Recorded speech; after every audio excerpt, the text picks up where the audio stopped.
Cool and effortless style is achieved when you figure out what truly works for you in real life and what brings out the best in you at the same time. In this series, I will help you take the first steps in order to build and maintain your very own cool individual wardrobe that you want to keep forever.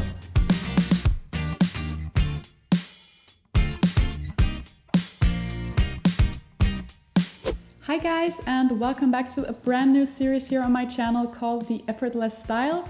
This series is highly inspired by the book The Cool Factor by Andrea Linnet that one of you guys recommended me to read, and I did, and it was awesome. So I'll highly recommend you all to read that book because it's very good. She embraces all types of women, all types of style and ages. It's just perfect for figuring out what to have in your basic wardrobe. So with that tip being passed on to you guys, let's start with the first episode in my new series, which is gonna be exactly about the perfect basic wardrobe, or the entire backbone of your wardrobe.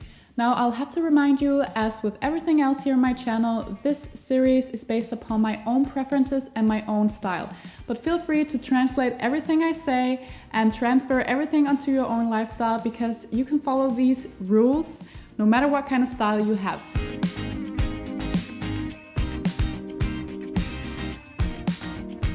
Around 80% of my own wardrobe is what I would like to define as the all-year basics, or the seasonless wardrobe. And I've actually made this overview of my entire wardrobe by taking a picture of each item and putting it into Photoshop, just because I think it gives a nice overview of my closet, and also it's nice for you guys to see it visually put together like this.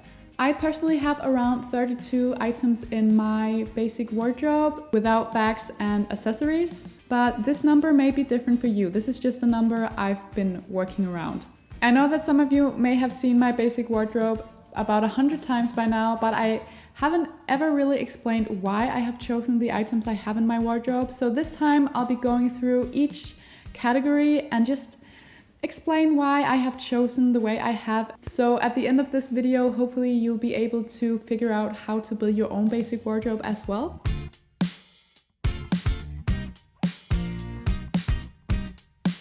When it comes to the colors of my basic wardrobe, I like to keep them pretty neutral. So all I have is white, black, gray, denim colors, and then I can always add a pop of color with an accessory, a bright lip, a nail polish, or maybe even a season-based item that has some sort of bright color and that brings some sort of new life into my wardrobe. Keeping the colors neutral in my wardrobe like this allows me to mix and match everything without even thinking about it. I know everything goes with each other, but it is definitely achievable to make a more colorful basic wardrobe if you're that type of person. It requires a little bit more planning and structure, but it is definitely doable. The main focus of my basic wardrobe is that everything has to be in great quality. It has to be classic pieces, timeless pieces, and the right fit is super important as well, because these are the products I reach for all the time. So it's important for me that I feel comfortable in everything I have in my basic wardrobe. That's also why I'm very picky about what I choose to have in my basic wardrobe, and I always think quality above quantity. Just to mention a few of my favorite brands that I consider good quality is Everlane, Levi's, and Other Stories, and other Scandinavian brands like Selected Femme, Gestus, Partout, COS, and I consider all these brands great quality for a super great price, because it doesn't have to be all designer products to be good quality. And then a huge part of my wardrobe is actually secondhand or vintage products that I've found along the way, and sustainable fashion is obviously something that is very important for me as well.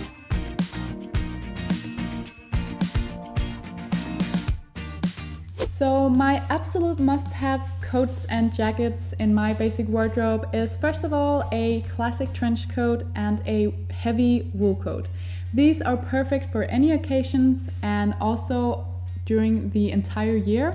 And then one of my biggest obsessions is blazers. Well-cut blazers with shoulder pads and in kind of a thick quality, a very durable quality is a must for me. I also like my blazers to be kind of a boyfriend fit, not too fitted in the waist. I like when they are straight and also a little bit long. I just really love this masculine touch it brings to my outfits. And both of the blazers I have in my basic wardrobe can be dressed up and down.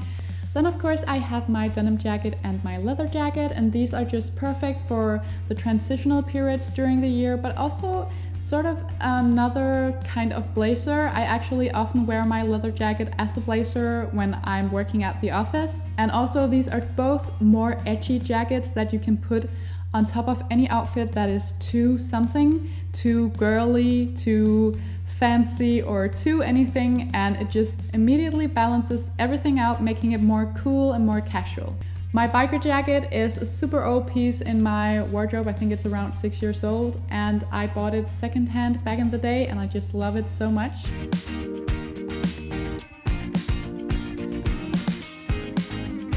Now we've gone through the jackets, let's move on to jumpers and cardigans. My preference when it comes to almost any top or t-shirt or jumper is crew necks, and a crew neck is sort of what I'm wearing right now. This is more of a boat neck, but a crew neck is when the neck goes all the way up here. I just think it's super flattering, and again, it kind of gives this masculine touch to my outfits, which I really, really like. I do also like V-necks, but the crew neck is definitely my favorite. So my absolute must-haves in this category is obviously a classic Breton stripe top like the one I'm wearing today, a jersey sweatshirt, and I have my logo Calvin Klein sweatshirt that I wear constantly, especially during weekends or just these off-duty days. Then I have a sort of heavyweight wool cardigan, and I just love this cardigan because it's kind of a snuggly piece. It's just so cozy to wear, and if you get a bit chilly, you can just throw it over yourself, and then it's just nice. Then I have this more thin jumper in a merino quality. You could also go for a cashmere quality. And then I have my more fussy sweater, which is in a mohair mix, and I just love this very fussy surface. It's just, again, a super cozy piece. Then, of course, I can't live without my lightweight roll neck. This is just a perfect item for layering, especially under like V-neck tops or underneath a shirt, underneath a dress, basically anything I can think of.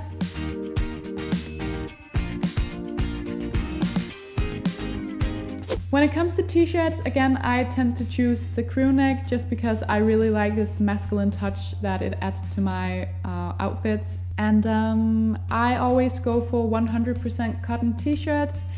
I prefer a more thick quality, but I definitely also have a few that are more thin. When it comes to white t-shirts, I know many people are kind of concerned whether it being see-through or not, and I would say that my white t-shirts are definitely see-through. I haven't stumbled upon any white t-shirts that aren't. If you know any brands, let me know, because I know that's a concern for many of you, but I just make sure to wear a plain white t-shirt bra underneath, and then I think it's okay. And most of the time I never wear it just as it is. I always have some kind of jacket on top, so it's not really a problem for me. I also really love my button-down shirts. Every girl should have at least one classic button-down shirt in her wardrobe. I have a few in several colors because I really love this kind of shirt, and I wear them a lot, especially during summer. So I have a classic white shirt in this kind of crispy quality, and then I have a pinstripe one and a denim one. And I would really love to add a classic silk shirt to my collection as well, maybe one in black. It's just such a classic feminine item that you can wear for a daytime look with jeans and loafers, or for a night with a red lip and a pair of heels. Last but not least, I can't live without a lace camisole in my wardrobe. I love to use it underneath shirts, just as it is for a night out or during summertime, or on top of other tops, like for example this Breton stripe top that I'm wearing today, or a white t-shirt. I love a good lace cami. And the one that I have is from a Danish brand called Cream. And the reason why I picked this specific one is because it's made in a cotton quality, and so is the lace trim on it. So it's very sturdy and it really stands the test of time, especially when it comes to washing. So it won't get ruined when you wash it, which I feel like many more delicate lace camis tend to.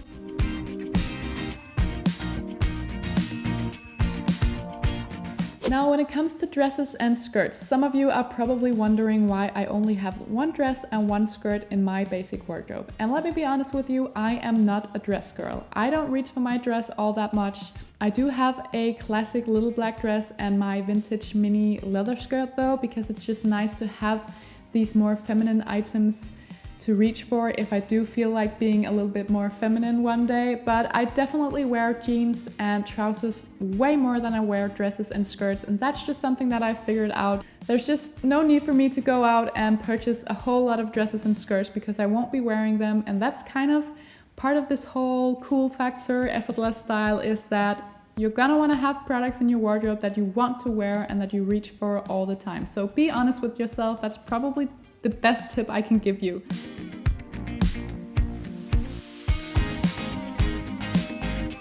Now, when it comes to jeans and trousers, I would just like to say that the world of jeans is quite tricky. There are so many washes, so many fits, so many qualities, thick fabrics, stretchy fabrics, thin fabrics. It's a jungle. But let's just have a look at my preferences. My absolute favorite type of jeans is definitely a good straight leg jean. A pair of jeans that is tight on the bum area but then goes into a more straight fit down the leg. I also really love a good boyfriend jean, and I have both a pair of light wash blue and then my white jeans are also a boyfriend fit. Also, I can't live with a good black skinny jean. Every girl must have a good pair of black jeans in her wardrobe. I tend to go for a vintage light wash denim or a deeper blue. I also really like white or cream colored denim.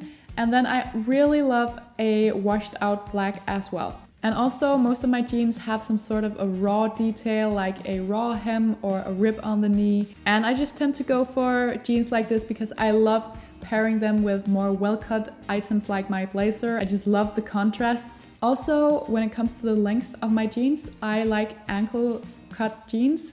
And if they're not ankle length, I just give them a turn up, because I really like when my ankle is peeking through above my boots or my sneakers. I just think it adds such a cool vibe to my outfits. Then last but not least, a pair of great slacks or tailored trousers are definitely also a must for me. They are great with a white t-shirt and a denim jacket and a pair of sneakers for a cool everyday look. And then for a nighttime look, I would pair them with my lace camisole and a pair of heels.